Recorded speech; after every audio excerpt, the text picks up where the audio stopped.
ଭକ୍ତ ନାମରେ ଲୁଟ୍ କରୁଛି। କ'ଣ ଭଗବାନ ରାମଙ୍କ ନାମରେ ସଂଗ୍ରହ କରିବା ଅର୍ଥ ମଧ୍ୟ ବିଜେପି RSS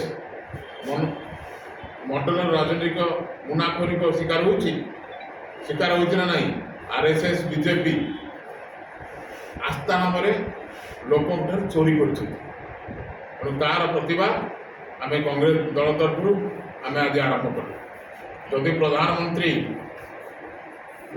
ପ୍ରତ୍ୟକ୍ଷ ତତ୍ତ୍ୱାବଧାନରେ ଏ ଟ୍ରଷ୍ଟ ଗଠନ କରାଯାଇଥିଲା, ତେବେ ଏ ଦୁର୍ନୀତି ପାଇଁ କିଏ ଦାୟୀ ରହିବେ? କାହିଁକି ପ୍ରଧାନମନ୍ତ୍ରୀ ଦାୟୀ ରହିବେ ନାହିଁ? ଟ୍ରଷ୍ଟ ପ୍ରଧାନମନ୍ତ୍ରୀ ଗଠନ କଲେ, ବିଜେପି RSS ବାଲା ମିଶିକିରି କଲେ, ପଇସା ଚୋରି ହେଲା। 1400 କୋଟି ଟଙ୍କା ଚୋରି ହେଇଛି। ଗୋଟାଏ 2 ଟଙ୍କା ନୁହେଁ, 1400 କୋଟି ଭକ୍ତଙ୍କ ପଇସା ନେଇ ଏମାନେ ବିଜେପି RSS ତାଙ୍କ ରାଜନୈତିକ ଫାଇଦା ପାଇଁ ବ୍ୟବହାର କରିଛନ୍ତି। ଯଦି କୌଣସି ଅନିୟମିତ ହୋଇନାହିଁ, ତେବେ ସର୍ବୋଚ୍ଚ ନ୍ୟାୟାଳୟଙ୍କ ତତ୍ତ୍ୱ ସ୍ୱାଧୀନ ତଦନ୍ତ ପାଇଁ ସରକାର କାହିଁକି ଭୟ କରୁଛନ୍ତି? ଯଦି ଚୋରି ହୋଇନାହିଁ, ସୁପ୍ରିମକୋର୍ଟର ବିଚାରପତିଙ୍କ ଦ୍ୱାରା ତଦନ୍ତ କରାଯାଇ କାହିଁକି କାର୍ଯ୍ୟାନୁଷ୍ଠାନ ଗ୍ରହଣ ନ କରିବେ? ଏତେ ଭୟ କାହିଁକି ତାଙ୍କର? ନୈତିକ ଆଚରଣ ପ୍ରତୀକ ଭଗବାନ ରାମ କୋଟି କୋଟି ଭାରତର ଆସ୍ଥା ସଂସ୍କୃତି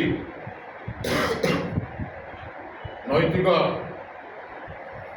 ଚେତନାର ପ୍ରତିନିଧିତ୍ୱ କରୁଛନ୍ତି। ଦେଶର ପ୍ରତ୍ୟେକ କୋଣ ଅନୁକୋଣରୁ ଗରିବ ପରିବାର, ଚାଷୀ, ଶ୍ରମିକ, ମହିଳା, ସାଧାରଣମାନେ ରାମ ମନ୍ଦିର ନିର୍ମାଣ ପାଇଁ ସେମାନଙ୍କ କଷ୍ଟାର୍ଜିତ ସଞ୍ଚୟ ଅର୍ଥ ଦାନ କରିଛନ୍ତି।